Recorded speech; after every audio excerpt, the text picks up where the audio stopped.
Welcome, everyone. I'm Chris Gaffney. I'm the Executive Director of Parkinson's Support and Wellness based here in Cincinnati and serving the tri-state area.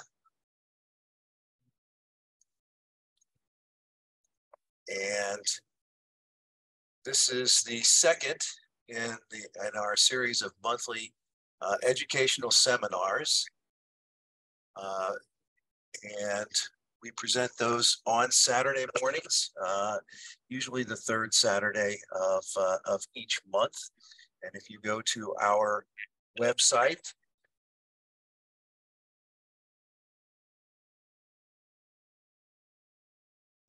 sorry about that phone interruption. If you go to our website, parkinsonsincinnati.org, you will see that we organize around a mission of learning, moving, and sharing. And if you were to click on the learning, you would see our PDEDU description for each month and an opportunity to register for the event as you did so today. Today is, as I said, the second in our series, and it is the basics of Parkinson's. It tends to be our most popular educational seminar every year, and it looks like it's living up to that again this year. We expect to have more than 100 people on our webinar here. I'm going to introduce our secretary of our board of directors, as well as our medical liaison, Maureen Gardner, and she will introduce our featured speaker. Maureen? Thanks, Chris. Good morning, everybody. It's really nice to have so many people attending this. Dr. Marsili, Luca Marsili, is from Italy. He finished his residency there and went on to get a PhD in clinical neuroscience. He is a delightful physician. He is our fellow for this year and next year. He's an avid researcher and writer. He's written over 92 research articles in his short career, following the lead of his mentor, Dr. Espe, I suppose. But he's a great physician, good with the patients, very knowledgeable. So I think you're going to enjoy his presentation this morning. So Luca, have at it. Thank you, Maureen. Thank you, everybody, for your nice and kind introduction. So I will start sharing my screen, and please let me know if you can see it. See it. Okay, so yes, today I will try to make a journey with you on the Parkinson's disease. So what is Parkinson's disease? And I will try to discuss the main aspects of Parkinson's on which I really focus during my career as a neurologist and also a researcher. So we will briefly describe the epidemiology of Parkinson, what is Parkinson's disease, and then we will focus on the advanced phase of Parkinson's. We will briefly describe the main treatments available for Parkinson and also mention something about the neuroprotective strategies for Parkinson's disease and neurodegeneration, and also including stem cell therapies. And then we will focus mainly on other type of medications for the advanced phase of Parkinson's disease, and then on some of the other symptoms associated with Parkinson, mainly on the orthostatic hypotension, so the posturing associated low blood pressure that is very common in patients with Parkinson. So let's start from the definition of Parkinson's disease, and takes the name from the famous scientist and physician James Parkinson, who described in 1817, so 200 years ago, a group of people walking in Hyde Park in London. And they were usually elderly with some tremulousness. And he described this disease as a paralysis agitans. So there was a paralysis, so slowness of movement, that we now call as bradykinesia, associated with some features of agitation, like tremors. So basically these are the today, so after 200 years, are still the main features of Parkinson's disease, as we will see later on. And then there are a lot of other features, so several motor and non-motor symptoms that we will describe. But first of all, I think it's important give some important numbers. So Parkinson's disease, we can say it's about 60,000 Americans are diagnosed with PD, and probably even more. And the estimated number of people with Parkinson's disease all around the world is up to 10 million. There is a male predominance, we don't know really why, and is a disease, as I said earlier, associated with aging. So usually after 50 years of age, it starts having a higher prevalence, and then it increases with aging. If we have forms with an onset earlier than 50 years old, we think of the genetic forms, but they are much rarer, probably less than 5–6% of all cases. And Parkinson is the second most common neurodegenerative disorder after Alzheimer's disease. Importantly, there is a considerable cost associated with this disease, not only for the healthcare systems, but also for the loss of productivity, direct and indirect. So estimated up and probably more to $25 billion annually. And then the very important fact is that today we don't have a real neuroprotective strategy, neuroprotective therapies for this condition. Here we have some famous people with diagnosed with Parkinson's disease. As you can see in the upper left corner, Muhammad Ali, the famous boxer, and Michael J. Fox. Michael J. Fox had probably an early form of disease because the onset was earlier than 50 years old. And then we have the former Pope Wojtyla and the actor Robin Williams, who had a different form called dementia with Lewy bodies. But this belongs, as we will see, to the big group of Parkinsonian disorder. So let's go in detail and discuss what is Parkinson's disease.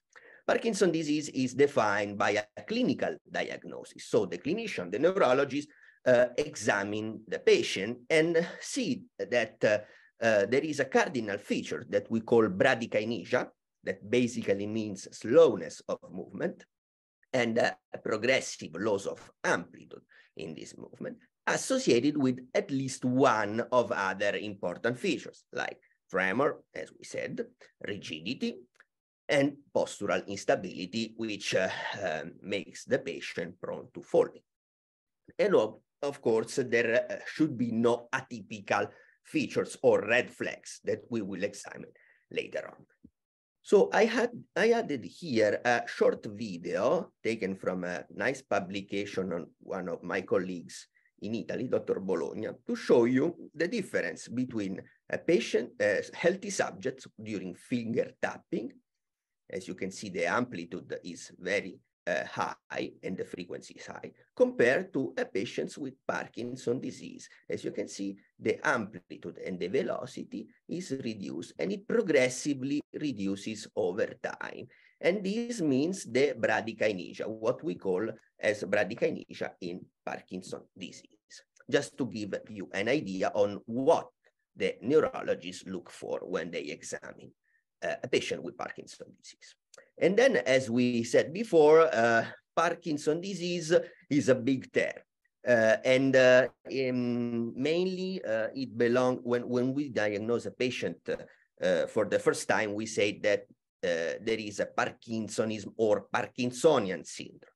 This Parkinsonism may be due to several conditions. As you can see, there is Parkinson's disease, that is the highest group, the biggest group. And then there are other conditions like dementia with Lewy bodies, the one we saw in the actor Robin Williams, another condition called multiple system atrophy, progressive supranuclear palsy, and corticobasal syndrome. So the this whole condition belong to the big umbrella term that is called Parkinsonism. Why? Because they share similar features and because there are also similar treatment approaches. So importantly, when are we thinking that this Parkinsonian syndrome may be due to another condition that is not the typical Parkinson's disease, but is another atypical condition, one of those that we just read before. When we find early onset of cognitive deficit, when there is a rapid course with minimal or absent response to our treatment, so treatment that we will discuss mainly consisting in levodopa and dopaminergic treatment medications. If there are abnormalities in the gaze, so in the eye movement, or cerebellar signs that make us thinking that could be another system involved.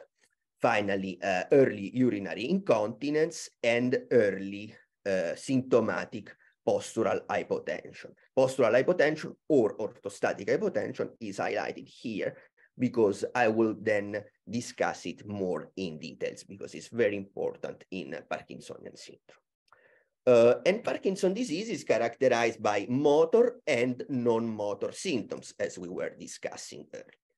The motor symptoms consist mainly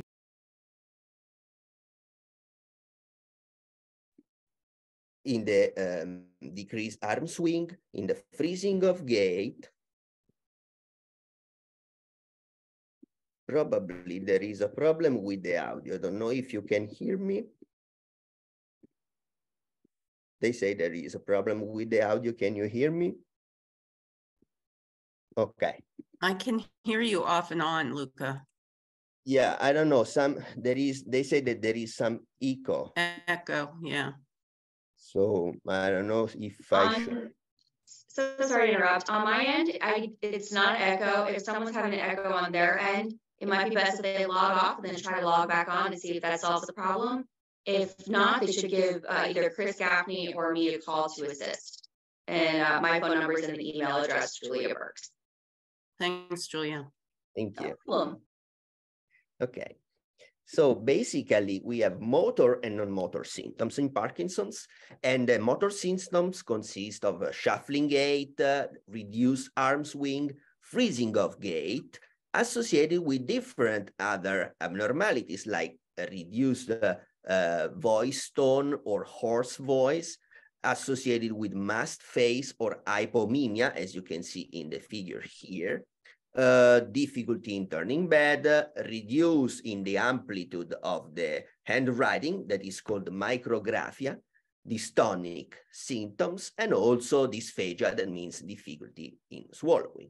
So I highlighted here the masked face or hypomania because I think it's a very important aspect. I studied it when I was in Italy in patients with Parkinson's. So we realized that patients with Parkinson's, they have reduced spontaneous facial movement that is called hypomania, but they are also slower while performing fast voluntary movement with their mouth, so like a voluntary grinning. And these movements are reduced, but they can be corrected with the dopaminergic treatment. So with the levodopa, the velocity of both movements improves. And why this is important? This is important for rehabilitation.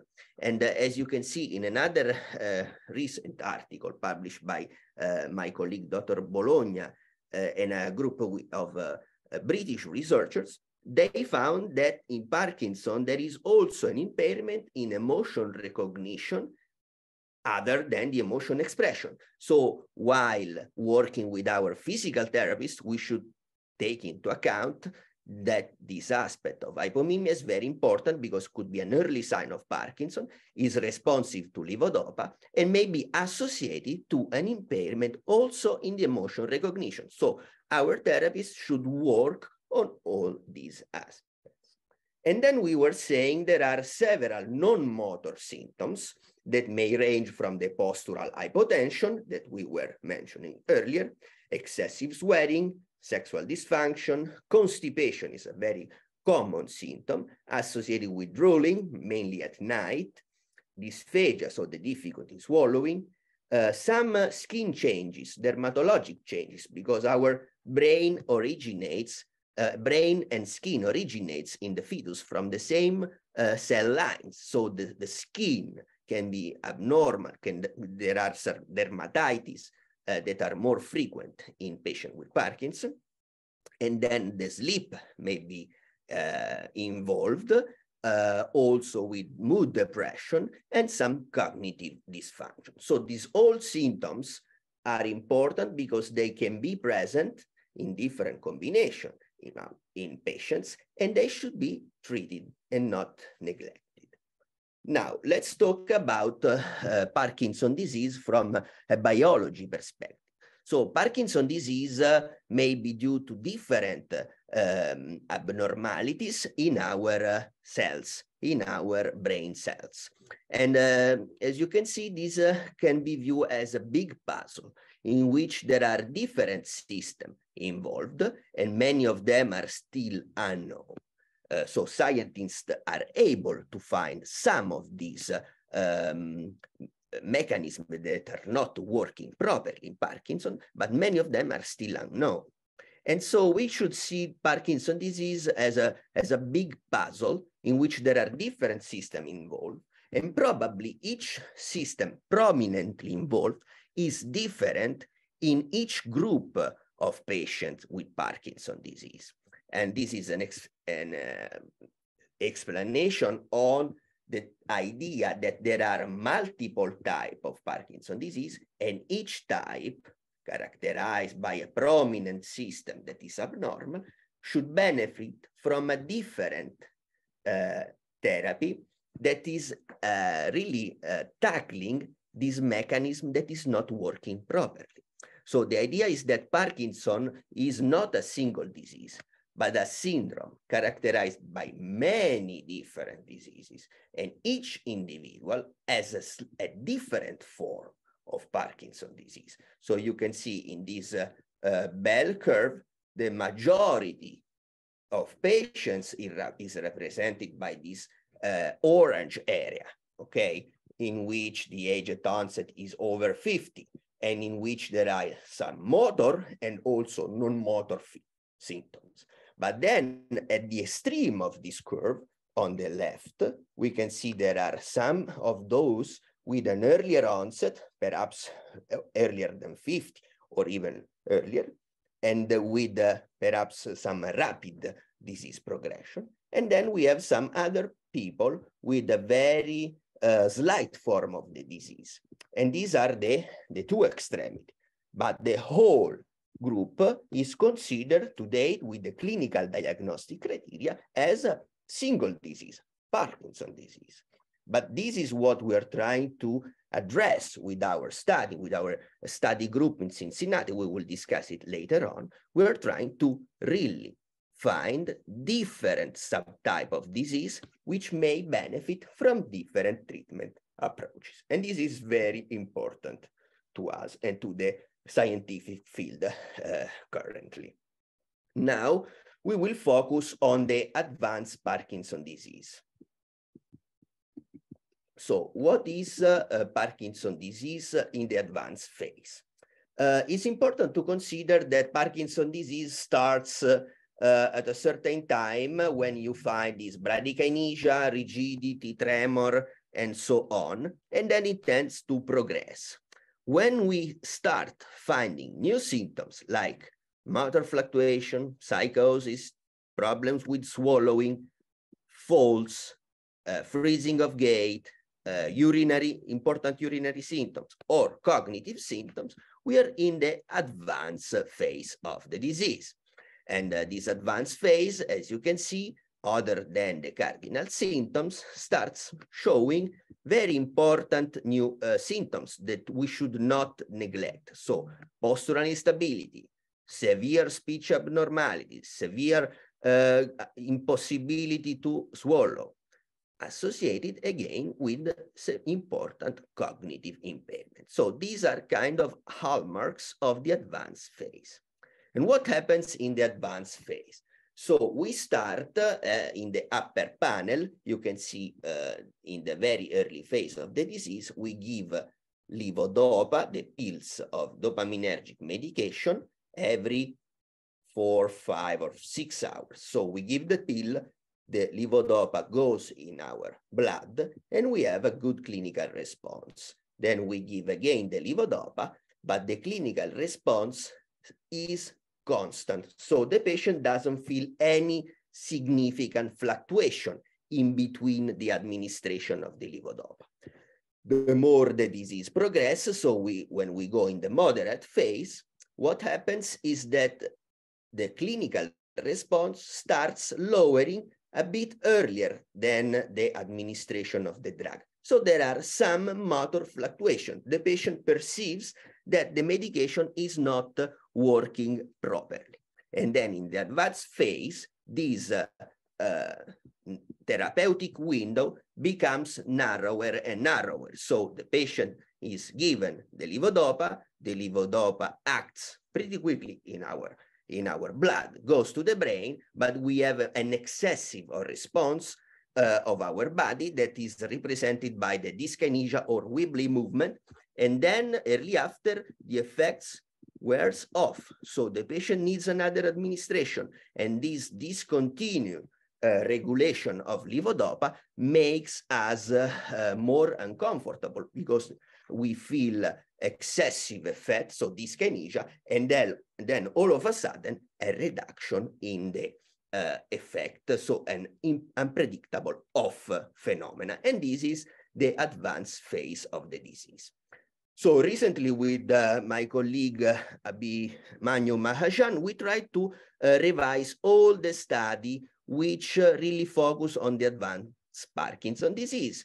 And we realized that the two main markers to really track advanced Parkinson's disease are presence of significant postural instability leading to falls and cognitive problems, so memory problems. These two are very important to discuss and to consider the advanced phase of Parkinson's. And then I put this slide to show you the difference in the brain.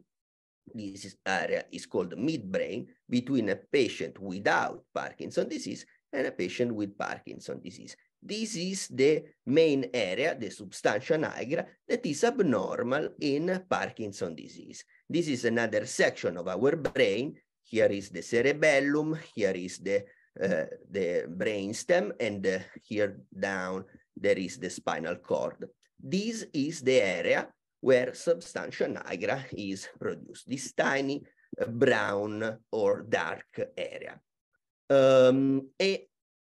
What can we do to help with Parkinson's disease? What can we do to help with medications for Parkinson's disease? There are several treatment approaches. Many of them are so-called symptomatic, so they try just to substitute the missing levodopa or dopaminergic medication. And then there are some strategies to better deliver levodopa and better reaching our brain with the levodopa that are used for the advanced phase. And then we will briefly discuss the neuroprotective strategies that we have available and other treatment that are very often discussed, like stem cells. Okay, let's start from the medication for Parkinson's disease. So when should I take the medication for Parkinson's? These medications are the common pills we prescribe as neurologists, and they are not able to slow down the disease. So they don't have any disease-modifying role, but they are very important, and they should be taken when a patient is still active, for example, is employed full-time, and these Parkinsonian symptoms really interferes with his working abilities or his everyday life.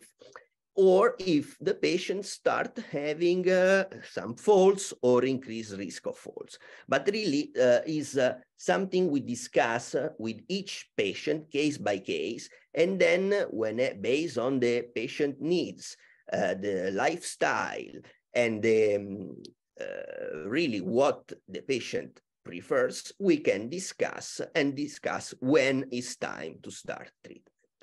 There are several treatments. One of the first and less effective, let's say, drug is the MAO-B inhibitors category. They what they do, they work in our brain and help in somewhat, they help keeping the dopamine that we have available at a higher level. So they interfere with the metabolism of this dopamine. And these molecules are called selegiline or rasagiline. And they can be used in the very early phase because they have some not big effect. They can be used to help with fatigue, tiredness, and with some motor improvement. As the disease goes on, we can consider other more effective drugs like dopamine agonists, which are medications who go directly to the dopamine receptors, and they kind of stimulate them, mimicking the levodopa. So instead of giving the levodopa, we just go on the receptor, so we go down in the cascade and we stimulate the receptors where usually dopamine binds. And these are medications that can be used both in pills or patches, and they can be also available as extended release. So instead of taking 3 pills during the day at different times, you can take 1 pill or 1 patch, which lasts 24 hours. So these are the positive aspects of these drugs. They can be used also for restless leg syndrome. That is a very bothersome syndrome in which patient cannot stay still. They need the impelling need of move their legs. These are very effective, but they can have some side effects like hallucination, memory, brain fogging, unpredictable sleep attack, and more importantly, impulse control disorder. Some patients may need, for example, may experience the need of gambling or spending too much time over the internet or doing activities in an excessive way, and they cannot stop from that. Importantly, these are not medication active on the falls, on postural instability, for which we need the real treatment, the gold standard for Parkinson's disease, which is represented by levodopa, or the medications that we use for really give what is missing in our brain, that is the dopamine. Levodopa, in fact, is metabolized to dopamine in our brain, can be started at a very low dose, and then we can go up and up. There is no limit to the highest dose. There can be some side effects like nausea, lightheadedness, and again, even levodopa can cause the same side effect of dopamine agonists because they act on the same receptors. And the nice thing is that now we have new formulations of levodopa, which can help you in keeping kind of a more stable and steady concentration of dopamine in your body. Then there are some other medications like the COMT inhibitors, the tolcapone and entacapone, which may help levodopa function because they again inhibit the metabolism of dopamine, so they keep this concentration of the drug higher in our brain and in our blood, or other drugs as amantadine, or even we can use botulinum toxin for some symptoms, anticholinergics for tremor. On top of that, for other symptoms like psychosis, we can use some new generation neuroleptic that may help with hallucination and other behavioral disturbances. And finally, we can use the medications for the advanced phases or stages of the disease that we will see soon. This is a representative slide which shows the different sites of action. As you can see here, the receptor of dopamine are bound by the dopamine agonists. Dopamine is really, levodopa is really acting on the same site. And then there are the MAO inhibitors and the COMT that act on the degradation of these dopamine molecules. However, as we said before, the advanced phase of Parkinson's disease is characterized by unpredictable wearing off, lack of movement, excessive lack of movement, and on the other side, when the medication reaches the blood and arrives to the brain, by unpredictable involuntary movement that we call dyskinesia. Again, we are talking about this phase of the graph. At this point, which are the best treatment that we can use for the advanced phase?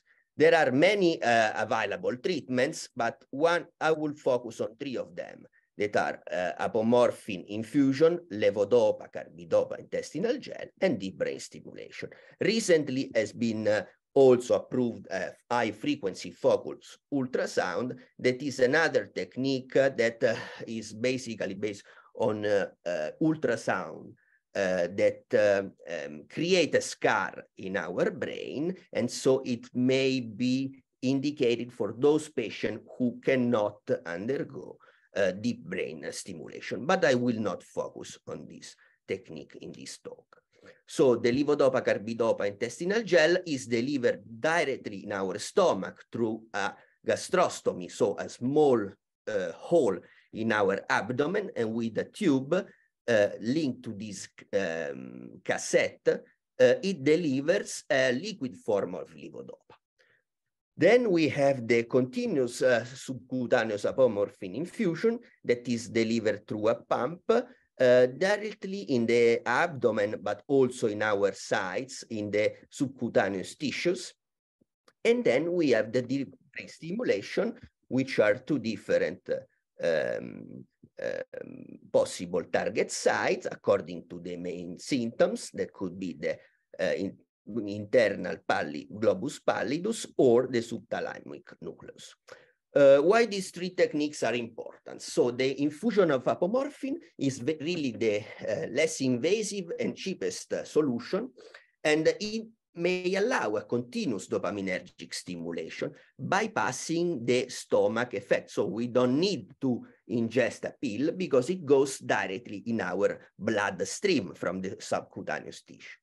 And the same concept applies to the duopa or levodopa carbidopa intestinal gel, in which we really deliver directly in the stomach the medication in a liquid form, and it's one of the best solutions where patients have comorbid cognitive impairment and they cannot have the deep brain stimulation surgery.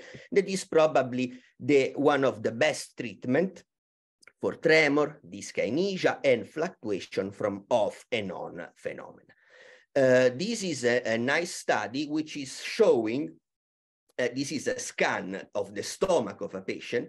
So in the advanced phase, when the patient starts having unpredictable fluctuation between on and off, it may be also that the absorption of the pill of levodopa is abnormal. This is a scan taken from a patient after 2 hours of the ingestion of a pill of levodopa. As you can see, the pill is still there after 2 hours. So this is due to the fact that also the gut and the stomach innervation is abnormal in PD. And so it's important to consider that the standard treatment sometimes cannot be as effective as the device-aided treatments like apomorphine, levodopa, carbidopa intestinal gel, and DBS. which also have some contraindication. In fact, the apomorphine can give some important local cutaneous reaction and cardiac arrhythmias, so it should be checked for that. The duopa or gastrointestinal infusion can give you by B12 vitamin deficiency associated with neuropathy, so numbness in your nerves. And then the brain stimulation may even worsen the fall, the speech, and is something that is really invasive because it's a neurosurgical intervention, as you can see. And so there are strict inclusion-exclusion criteria. Importantly, is contraindicated in patients with severe depression and dementia. Briefly, I want to talk about neuroprotective strategies. Recent trials have shown that cardio fitness, physical activity, at least 30 minutes per day for 5 days a week is really a neuroprotective effect in Parkinson. And this is very important. We always encourage our patient to be active, to do physical activities. Of course, the more they can based on their physical condition, on their shape and on their age. But we recently revised the literature on physical activity in patients with Parkinson's and dementia, and it looks like really the more the physical activity, the best is the neuroprotection in those conditions. Briefly, I want to touch the topic of stem cell. So we recently revised the publication, ongoing and published study on stem cell in Parkinson's disease and other movement disorders. Unfortunately, today there is not evidence of a role of stem cell in treating Parkinson's disease. Stem cell may substitute again the dopamine producing cells, so they can be like the levodopa pill. We restore the production of some dopamine, but these cells cannot revert the disease, so they don't have a disease-modifying effect. And this can be achieved only with the precision medicine approach, in which we really focus on what is causing your type of Parkinson's disease. So in the future, we will hope that from the analysis of biological samples of each patient, we will be able to select the appropriate therapy that could be based on stem cells and other different cells like growing factor, neuroprotective drugs, and then we will be able to inject them in our patient. Could be done endovenously, intraarteriously, or even with the neurosurgical approach. And this whole approach we hope could help in slowing down the disease progression. Last topic I would like to touch is the important topic of the orthostatic hypotension. So patients with Parkinson and atypical Parkinsonian syndrome may experience an unpredictable fluctuation of the blood pressure. The blood pressure could be normal or low normal while lying down or sitting, but could be very low when the patient stands up. And this is due to an abnormal regulation that is mediated by our neurons.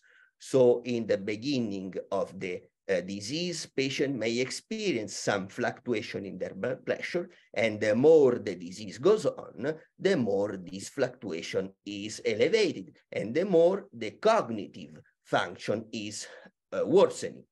So are there any strategies we can use? Sure, there are several drugs that may help in raising the blood pressure in patients with Parkinson, and also some drugs that are used for cognitive impairment, like the rivastigmine, may help in reducing the syncope and this excessive low blood pressure in Parkinson. But the real take-home message here is that low blood pressure is very frequent in patients with Parkinson, even if they don't have any symptoms of lightheadedness or dizziness. So the take-home message here is we should check for blood pressure in all our patients with Parkinson's disease, independently of their symptoms. And to conclude, I would like just to really remark the main things that we discussed. So we said that Parkinson's disease is characterized by a group of symptoms, mainly resting tremor, bradykinesia, rigidity, and postural instability. There are non-motor symptoms that can be psychiatric, cognitive, autonomic, like low blood pressure or sensory, and they can be as disabling as motor symptoms, so they should be treated, and we should check for blood pressure in all patients. Then we have a medical treatment that is very effective, that is not neuroprotective, but we know that physical exercise is one of the best strategies to protect. So tackling the medical treatment, the neuroprotection, and the non-motor symptoms will make the quality of life of patients with Parkinson's better, and that we should consider that there are some very effective strategies like device-aided therapies. So the deep brain stimulation, the apomorphine infusion, and the levodopa, carbidopa intestinal gel that can be very helpful in the advanced phase when motor fluctuation starts to happen. And with this, I want to thank Maureen Gardner and Dr. Espe and Dr. Duker from the group of movement disorder at the University of Cincinnati, which helped me with this presentation. And this is our study we are conducting in Cincinnati to really subtype and analyze the biological causes of Parkinson's disease and neurodegeneration. Thank you so much. Thank you, Luca. Every time I hear a presentation about Parkinson's, I learn something else. So that was really helpful. We have a, there was an earlier question in the chat that I answered, but the question was, is focused ultrasound a good therapy? And then secondly, a family member with dementia was going to go through the procedure. So I answered that person that yes, it was a better procedure than DBS for somebody with dementia. Do you want to add anything to that? Yeah, thanks, Maureen. Absolutely. So we really are exploring all the strategies for the advanced Parkinson's disease, and focused ultrasound is really a good strategy because it gives you the possibility of having a similar effect, not the same effects as DBS, but similar effects without the surgery. What we really recommend is to refer yourself to a center which is expert on the different strategies, which have available all different strategies for Parkinson, with so neurosurgeons, neurologists, neuropsychologists, and this has to be chosen by collegial discussion. And so it's important to analyze pros and cons of each of these treatments, and then based on all the risk factors, the benefit and the disadvantages, it's important to decide which treatment is more suitable for each candidate. So it's very important to consider this, but for sure, we like that people is aware of this possibility, and it will be more and more diffused in the future for sure. So it's something. Unfortunately, there are not that many studies, so I would have loved to add a slide on that, but it's still something relatively recently approved, and for sure is effective. So next time I will add a slide on that. But thank you for the question. And there's a question, is tremor usually just on one side of the body? And can it also be in the face and the head? Right, that's a very good question. Actually, usually in the idiopathic Parkinson's disease, so in the typical form, onset after 50 years of age, tremor starts on one side, usually is one hand or one foot. And this asymmetry is very important. So the more asymmetrical is the disease hitting one side of the body, the more it's like a sign of relatively benign progression. Tremor may also affect the head, the chin, the jaw, the tongue. Tremor may affect basically any extremity, any part of the body. But what we really care as a clinician is where is localized, how is diffusing, what activity is it impairing? Is just at rest, maybe also during some tasks, while riding, while eating. So we should really be careful on what kind of tremor is it and what can we do to help, because based on what kind of activity is impairing, we want to give you different treatment. But this is a very, very good question. Thank you. Just to add on to the focused ultrasound, Luca, I just want to let people know that currently at UCGNI, we don't offer that, and we refer out. There is a place in Kettering that does it, as well as Ohio State. So currently we don't offer that option. Yeah, no, absolutely. We don't offer it, but we can. But we refer out. Yeah, we can know when it's really indicated. And then if needed, we have really a good relationship with many of those center and physician there. So it would be relatively easy to have it done. Yeah. So I don't see any more questions that have come in. Perhaps we can wrap this up. And Luca, again, thank you very much. Oh, wait, a question. See? Oh, there's a free fall prevention workshop starting February 28th at the Coleraine YMCA. And the phone number is 513-923-4466. So maybe we can put that up on our website too. So again, thank you, Luca, for your presentation. And Elizabeth, would you like to start with your part of the program? Yes, I'd be glad to. My name is Elizabeth Grover, and I have Parkinson's disease, and I've been diagnosed 25 years. Today, you got lots of information from Dr. Marsili, for which we're very grateful, but he does not have Parkinson's disease, and so he can't tell you what it's like to actually live with the disease. Today's three panelists, Rodney Stuckey, Dan Burton, and myself, are all what we call PWPs, people with Parkinson's. And we'd like to give you a better feel for what it's like to live with Parkinson's by sharing our experiences. We're going to tell you our stories with the following questions as guidelines.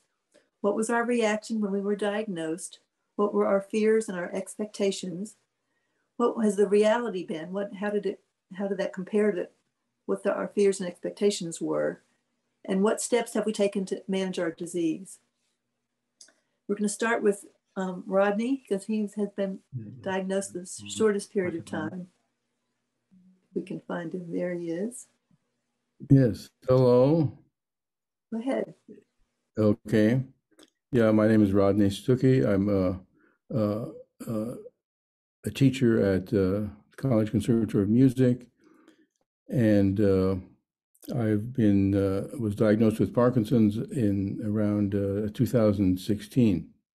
I have I was looking through some of my stuff here, and I have a little blurb that I sent out to my Christmas list the year that or right after being diagnosed, and I thought I would just read it's just a couple of minutes.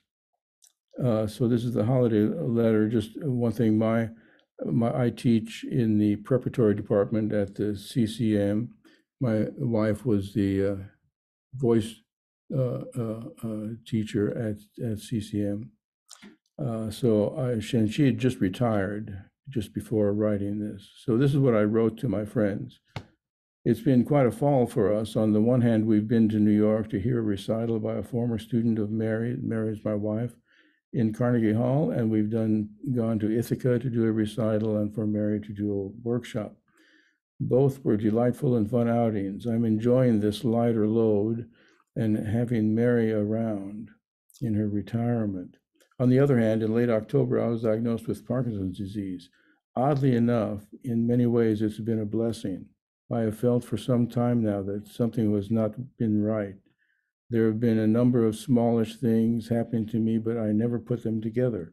Then this past year, has seemed that my left hand has been getting weaker and quite sluggish in its movements, making playing the guitar, my field, very, very difficult.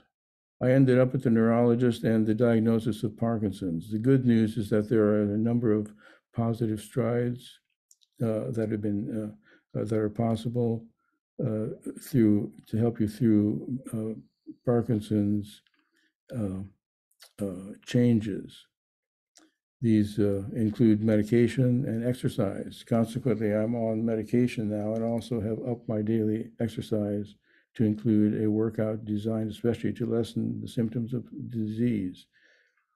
So anyway, I think you see, from the beginning, I tried to have a positive attitude. When I was first diagnosed, oddly, the thing that went through my mind was that, oh my God, he's got the wrong script. Someone gave him the wrong dialogue here. This is not supposed to happen. And you know, I was supposed to walk in and clear the slate of Parkinson's and then figure out what else was going on with me. But no, this was what it was for me. It was very obviously very upsetting, but something happened about 3 or 4 days after my diagnosis. I found myself on the way I was driving home from CCM, and I just felt like I was in a good mood. I was just feeling fine. And I thought I remember thinking to myself, you know, what is wrong with you? You just found out you have Parkinson's. You know, why are you in a good mood? Well, it dawned on me that I know now what has been going on, and Dr. Duker was my doctor, and when he went through all these things, the restless legs, the acting out dreams, the feeling of worthlessness, the feeling off balance, the feeling something is not right, that's all under this umbrella of Parkinson's. Wow, I've got something now that I can go after, something that I can focus on and do something about. So I decided I didn't want Parkinson's to take over my life, so to speak. I wanted to, if there was anything I could do, I wanted to be proactive in it. So what to do? Well, Dr. Duker had been very good about talking about medication and then exercise, how important exercise is. So I was already doing some exercise, but I hadn't been taking any medication. Well, I started on the medication and almost immediately felt an improvement in my ability to play. My left hand motions were more controllable, and so I was working. You know, I was able to actually practice on it, whereas before it wasn't always that way. The exercise, I've always done some sort of exercise, but fortunately, actually thinking back now, about a year before I was diagnosed, I was having knee problems. You know, so this was, I guess, about the time I turned 70, 71, something like that. My knees started bothering me. Having trouble going up and down steps. I started some physical exercises, and the knee improved tremendously. And so I had this thing about exercise. So when Dr. Duker said exercise can help you for Parkinson's, I said, okay, I'm for it. So I started to up that. He also mentioned Tai Chi. Well, Tai Chi was something that I had always been interested in doing. I'd done briefly from time to time in my past, but I wasn't doing anything now. And I had been trying to get with some groups, but it didn't work out. So now I said, okay, enough messing around. I've got to make time for this. And so the following fall, when school started, the first thing that I put in my schedule was Tai Chi. And I found a class that would work for me. And so I started working on Tai Chi, and it's been a tremendous help for me. Another thing that was mentioned was yoga, and I did do a 4-week introduction to yoga, and it was fine, but it didn't quite grab me like some of the other stuff. So I started looking at all these things, and so what do I do about it all? How do I put it all together? Well, what happened was that we had this pandemic, if you remember, and when that hit, I said, okay, I don't have to keep any meetings. At the beginning, if you remember, this was before everyone had Zoom, and I can just focus on what am I doing with this Parkinson's thing, and how can I get a good hold of it. So I started doing some experiments, whatnot. I had already started some power movement classes with Sarah Palmer over in Fitness Forever, and yeah, that seemed to be doing some good. So I started experimenting with times, and I set up a calendar, sort of a daily calendar, and here is sort of the routine that I came up with. The first thing for the brain and is to go after the cognitive stuff. So what I do, and I do puzzles. I've never been a big puzzle person, but I'm doing puzzles now, and I'm enjoying them. They work nicely. I think they help me out. So I do a cryptic puzzle. I do a Wordle and a crossword puzzle with my wife, Mary. There's an app. Of course, there's an app for this. There's an app for everything, right? There's an app for your brain. It's called Brain IQ. So I do the Brain IQ 5 to 6 times a week, 5 to 6 days a week. And then Sarah in the Forever Fitness, she offers a cognitive class every other week. So I've been doing that with Sarah as well. Second on my things to do are walk a 5-kilometer every day, and generally at a pace of approximately 3 miles an hour. I do the 5K in under an hour, slightly under an hour. So I do my walk. I continue to do my knee exercises, keep my knees going, and they've been going quite well. And so that has been about 6 years since I've been doing that. They're holding up nicely. And Tai Chi. I have usually 5 to 6 days a week. I do like a 50-minute Tai Chi thing, sometimes on my own, but there's also a group of us that get together Zoom-wise, and we meet 2 mornings a week and go through our routine. And then 1 hour a week, I also have instruction in Tai Chi. The power moves for Parkinson's have been very, very important.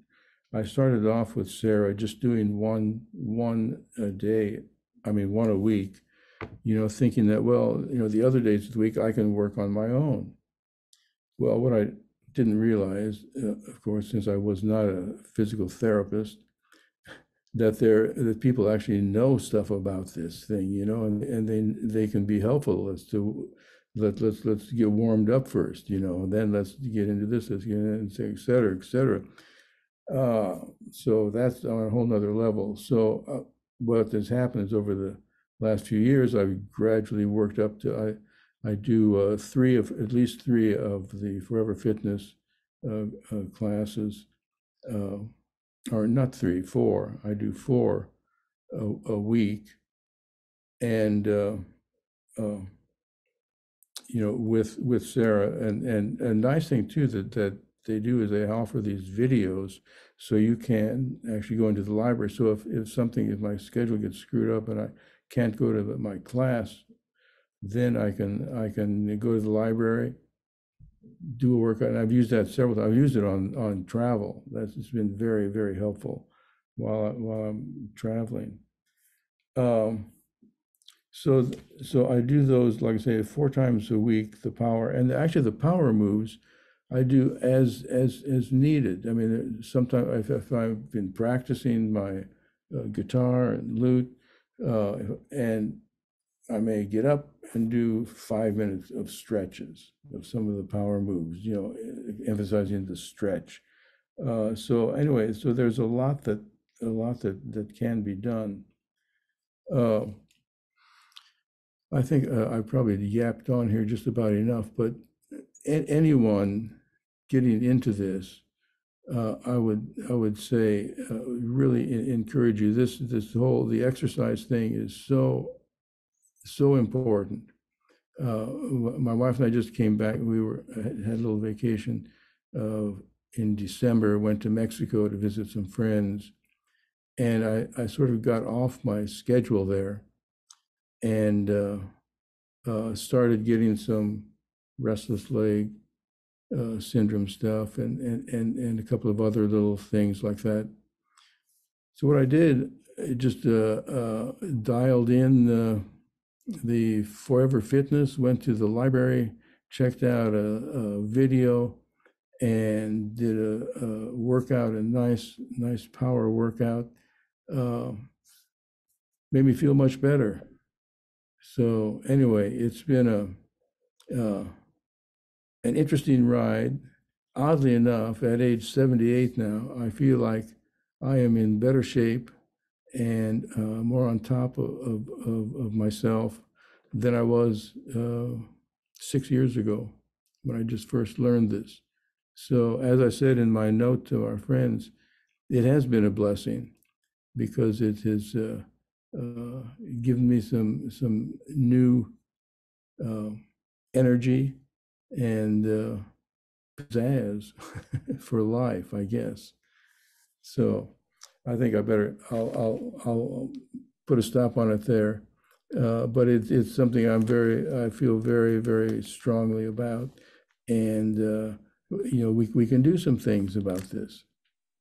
So thank you so much, Rodney. That's very helpful. I love your emphasis on exercise. Now let's listen to Dan Burton and see how he has reacted to his Parkinson's. Dan? Well, let me say, first of all, that Rodney, you're inspiring at 78. I'm 20 years behind you, but I hope that I'm as strong and as energetic as you are right now. And Elizabeth always pushes me on the exercises that we do at Forever Fitness, so I appreciate that. I think everyone who's listening, all of us have different stories about how we were told that we had Parkinson's, and I don't know a good way to be told. Mine wasn't particularly pleasant one. I noticed that I had a pill rolling tremor. I didn't know what that was called, but I had something going on, and I showed my wife, who's a nurse, and said, "Isn't this kind of weird?" And she said, "Yeah, we need to get that tested out." So 3 months later, I had an appointment with a neurologist, and he was very knowledgeable, but his bedside manner wasn't great. He said, "What do you think?" And I said, "I think something's wrong." And he said, "Yeah, what's wrong is you have Parkinson's."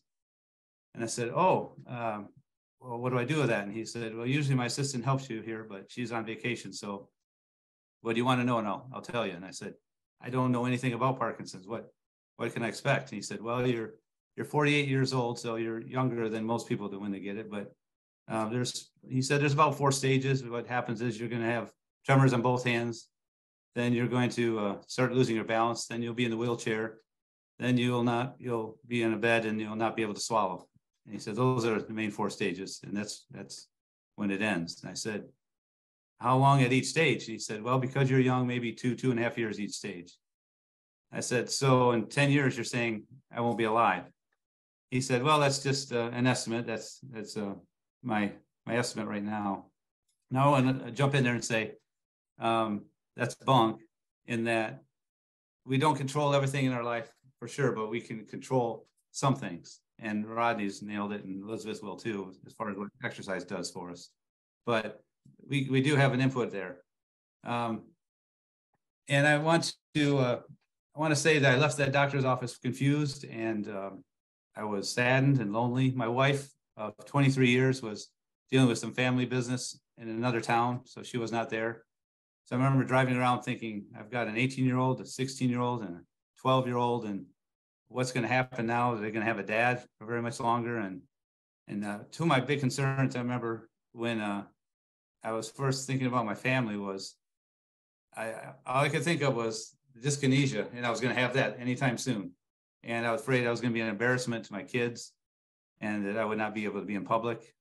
I was afraid, and I'm still concerned to this day, that I'll be a burden to my wife in our old age. That I always hoped that, you know, you would take care of your spouse, and now you feel like you're going to be the burden. And she does not at all see it that way, but that's kind of how I think of it.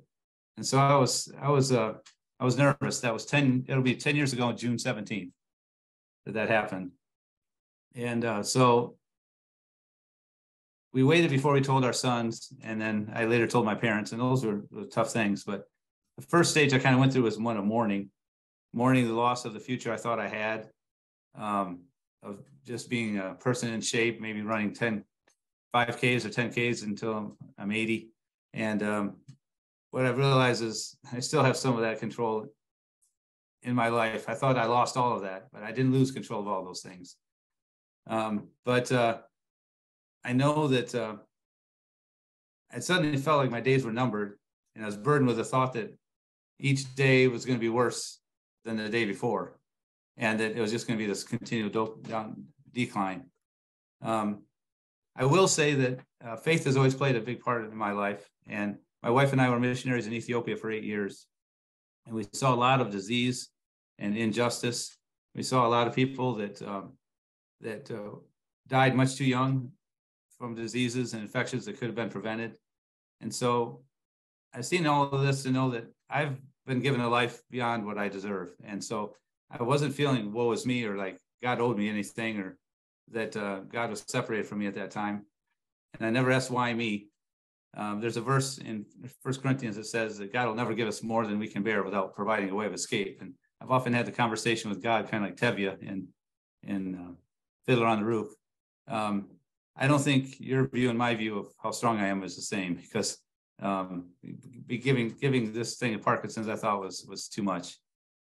And but I never doubted also that I'd make it difficult for Parkinson's to win, because I was going to fight this. I found out from Dr. Duker, who I later got hooked up with because of Maureen Gardner. I went to Maureen during a conference and said, I've got this neurologist I went to, and he said this to me. And she said, what? You need to go with somebody else. And so she hooked me up with Dr. Duker, and he's been a blessing to me ever since I've gone to see him. And I found out that regular exercise was one of the best medicines I can take. So I started getting active in running. I've always been a runner, so I started doing more and more. And then Maureen Gardner told me that I should jump in with the Parkinson's group and exercise with them. And I said, well, in my mind thinking, I don't want to be identified as just a Parkinson's person, and I exercise a lot, so there's no reason to go there. And so the next time I saw Maureen, she said, have you tried it yet? And I said, no, I haven't gotten around to it. So she walked out of the room, and she came back in, and she said, well, we had a grant, and I just put money at Forever Fitness on your account, and if you don't use it, you're abusing the money of some very good people who gave it for that purpose. So that kind of manipulated me. I got to give it a try. So I started going, and it has changed me in many ways. I go twice a week. I'm still working full time, so the schedule is kind of a challenge at times. But I go twice a week, and Forever Fitness has been a great blessing. And Sarah Palmer and her husband Bill and the staff has just been a blessing to me. I almost look forward to the workouts. And what Rodney said is, it's not just they know what they're doing. when you work together with people, I work a lot harder when Kaz is looking through the screen at me, and I know he's looking at me, and then I do at home. I'll cheat a lot when no one else is working out with me. They did a review. Bill Palmer will do a review each year as to where you're at with your exercises and how you're doing. And the last one I got from him said that the results revealed that you're not only maintained your fitness level and movement, but you've also slowed down the progression of PD, which is wonderful. And it's also wonderful that Dr. Duker, with all the tangible things that he says, I can measure all the tangible things and the objective things, shows that there's physically, Parkinson's has not made any advancement in me in the 10 years. So that's a real blessing. But I realize that while it has not progressed physically, it has progressed other ways. And I struggle some with my speech. I struggle some with announcing things well. I have sleeping issues, muscle issues in my neck, a number of things that come, and everyone knows they're different for each person. But what I've come to realize is everybody's got stuff. Everybody's got things that are a challenge. And what I often say is, I never got old before, so I don't know the difference between getting old and having Parkinson's, because sometimes I want to blame Parkinson's, and my friends say, oh, I got that problem too, and I don't have Parkinson's. So I realize my attitude has a lot to do with this. And so I'm just going to realize that if this day is the best day of my health for the rest of my life, then I'm going to make use of it. I'm going to have a good day. And I refuse to think about stages of Parkinson's. And I don't want to be labeled by that. It's part of my story, but it's not the story. And a friend of mine recently said, we each have our own race to run. I cannot run your race and you can't run mine. And in the book of Hebrews, it says, let us run with perseverance, the race marked for us. I think each of us have a race to run, and we do need endurance. We don't have 100-yard dashes. They're longer races that we each have. But when we compare our race with somebody else, we always look the best on theirs, and we don't consider the hardships they have. And we do ourselves a disservice. We really can't compare our race with anyone else. I am thankful for Dr. Duker and for Forever Fitness. And also recently, my wife was telling me that my masking was starting to set in, and I was not enunciating things as well, and I was not speaking with intent. And so we found a way to get some speech therapy, and Caitlin Vittori helped me with Speak Out as the program she uses. And that's helped me a lot.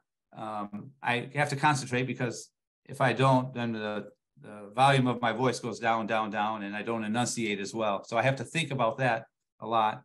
But I want to encourage anyone who's diagnosed with Parkinson's to realize their experience of Parkinson's will be unique. We heard this in the presentation, and I thought he did a great job of saying that and showing it in ways that I hadn't seen before.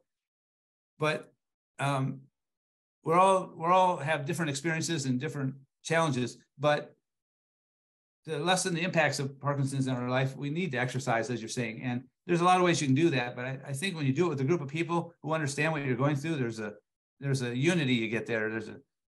There's a boost you get when you see other people. I see Elizabeth going at it for, well, she's going to share here in a bit how many years she's been dealing with it. That motivates me. So I want to thank all the people that have helped me with that. And I think when you first hear about having Parkinson's, the fear sets in, all the horrible things you think about. Then you start working through it and realize, yeah, it's not easy, but no one has it easy. Other people have issues you can't even see. It's internal. But we get together, we work together, we do what we can, and it's really part of our story, but it doesn't have to identify us. We can have a very good life without it. And the thing I put at the end of a thing I sent to my friends, Rodney, was this. I said, I'm a very blessed man who happens to have Parkinson's disease. And that's how I feel. And so that's my story, and I'm sticking to it. Thank you so much, Dan. That was a wonderful presentation. Now it's my turn. First of all, I did not expect to get Parkinson's. I expected to get cancer. There's a lot of cancer in my family. My mother and all three of her siblings have had cancer. My mother contracted breast cancer at age 29 and died when I was 6 years old. Since breast cancer is strongly genetic, I always expected I would get breast cancer. So when I was diagnosed with Parkinson's in 1998, I said, wrong disease. I wasn't prepared for Parkinson's. I did, by the way, eventually get breast cancer. Naturally, I was surprised at this diagnosis, but not completely shocked, because both of my maternal grandparents had had Parkinson's. So my expectation was that I would be like my grandparents. My grandmother, who lived with PD more than 15 years, died at the age of 90, was confined to her bed for the last few years of her life. My grandfather spent his last few years refusing to take his PD medications and shuffling around the house. They were, by the way, divorced long before they were diagnosed, and so never could share their experiences of Parkinson's with each other. But because of knowing them, I thought I knew a lot about Parkinson's, but it turns out that I was diagnosed at age 39, which was considered young onset. People with young onset Parkinson's tend to progress more slowly and sometimes have more or at least different complications down the road. So when I asked the doctor who diagnosed me what the prognosis was, I expected the worst. But he told me that within each individual, PD tends to progress at a consistent rate, but that rate is different for every person. So we would not know until I had been observed for a while what that rate would be for me. So my fear was the fear of the unknown. Another expectation that I had was that I would not be able to be a good mother to my 3 children, who were at then ages 14, 12, and 9. At that point, I was a single mom, divorced, and did not know how quickly my abilities would decline. But my children were, at least initially, more of a help than a burden because of their attitude. Their reaction to my diagnosis gave me hope. My 9-year-old assured me that things would be okay. When I said I would miss things like taking my grandchildren to the zoo, she said, "We can push your wheelchair at the zoo, and since you get the handicap parking permit, we'll even get the best parking place." Now that 9-year-old is 34 and has 2 daughters of her own. I have indeed been to the zoo with my grandchildren. After she said this, I felt inspired to focus on how I was doing each day and not look too far into the future, because I realized I might be worrying about things that would never happen or that I could deal with when I got there. So how has it turned out for me? Everyone is different, but I have found my PD symptoms to be fairly manageable in a way I did not expect. The progression of my Parkinson's has been quite slow, so I've been able to adapt along the way. Some of my most troublesome symptoms are difficulty with walking, posture, and balance, and also orthostatic hypotension. I was really tickled when Dr. Marsili mentioned orthostatic hypotension. I love that phrase. I'm a word nerd, and I just love being able to say orthostatic hypotension. This means your blood pressure is very low and drops when you stand up, or for me, you go upstairs too fast.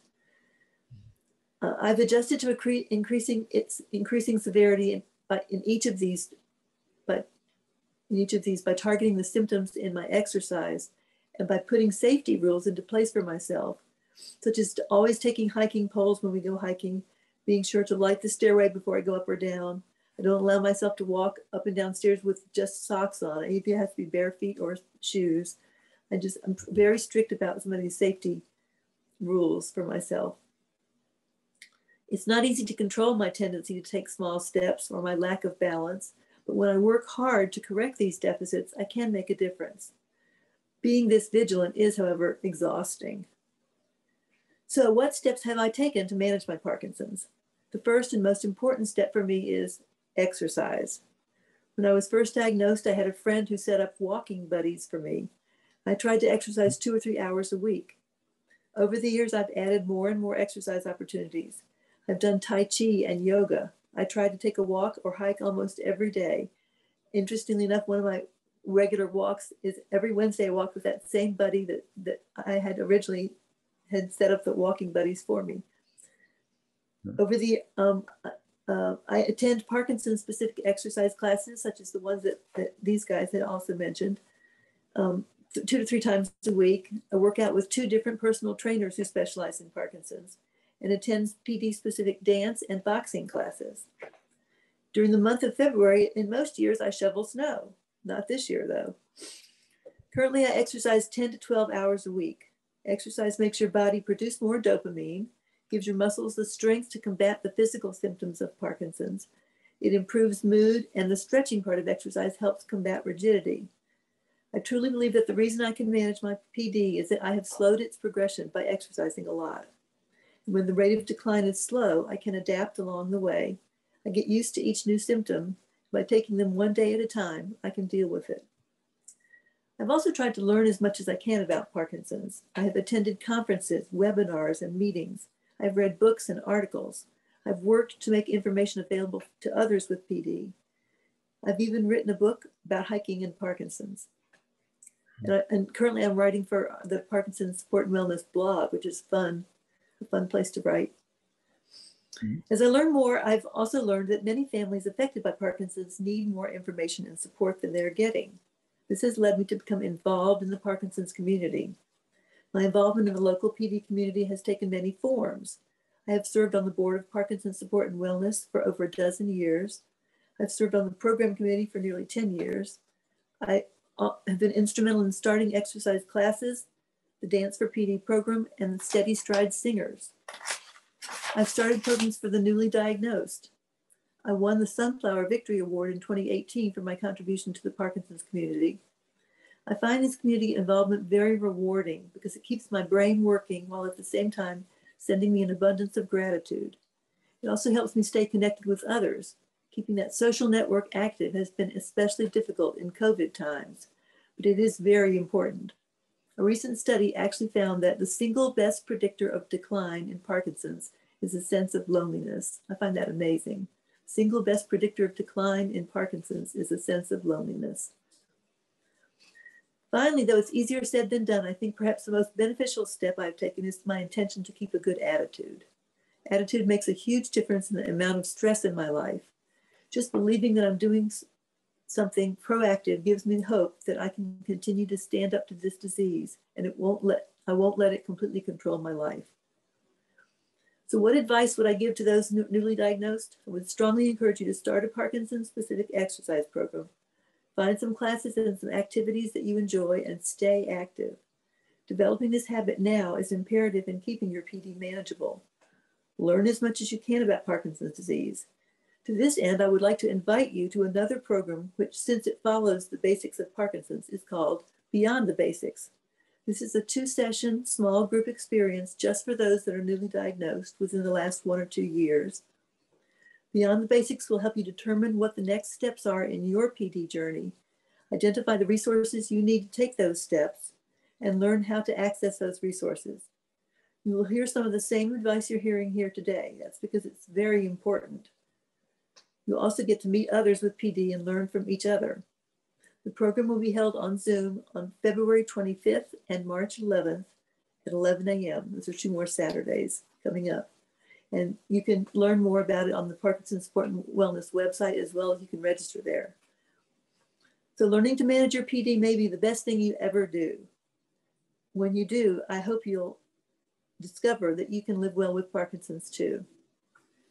Now, if anybody has any questions for any of the 3 of us, we'd be happy to answer questions. I'd just like to thank all of you for sharing your story. I guess people like you are what fuel my passion to help people. When we embrace what's given to us, you know, we get the grace to live with it. And you 3 are certainly doing it. One of my favorite patients has recently told me, you know, having Parkinson's is like having a full-time job. You just got to keep at it. And I think that's really true. So thank you all. Thank you. Well, there's a little chat here.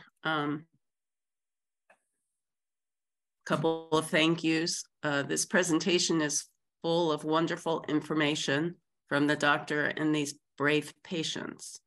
I am a nurse who has cared for many patients with many different diagnoses through the years. It never ceases to amaze me that patients teach me more than I could ever teach them. These strong people who live with PD are inspiring to all. These people are motivational speakers for all people. Thank you for sharing. Again, I want to thank Dr. Marsili as well as our panelists. This is always, quite frankly, my favorite educational program that we do. And this was, today's was really wonderful. It's going to make the rest of my day wonderful. So thank you for that. I do want to remind everyone that The educational seminars that we put on are on a monthly basis. There will be another program in March. Our biggest educational event is Spring Forum. And for the first time since 2020, actually since 2019, we will be able to meet again together in person on April the 1st at the Manor House in Mason, Ohio, our usual haunt for this event. And this year's theme, if you will, is planning, near-term, long-term planning, and how you can plan for what's coming and have a plan for well-being well into the future. You can find more information about it on our website, again, parkinsonsincinnati.org. And shortly, we will open up registration for the event. It is no cost. It does run from 10 a.m. on Saturday morning until 2 p.m. There is a free lunch involved, and there is no charge for attending the event. With that, I'll wrap us up. Again, thanks to our panelists and our speakers. Thanks to our program committee chair, Maureen, thank you. Again, lots of work goes into this. We are not a big organization. We have 3 part-time employees. We are fueled by volunteers. Many of them are persons with Parkinson's. We would welcome you to join us. Again, check out the website. You'll find out how to get in touch with us. If there's anything that we can do, give us a call, send us an email. With that, I'll give you back the rest of your Saturday. Thanks, everyone.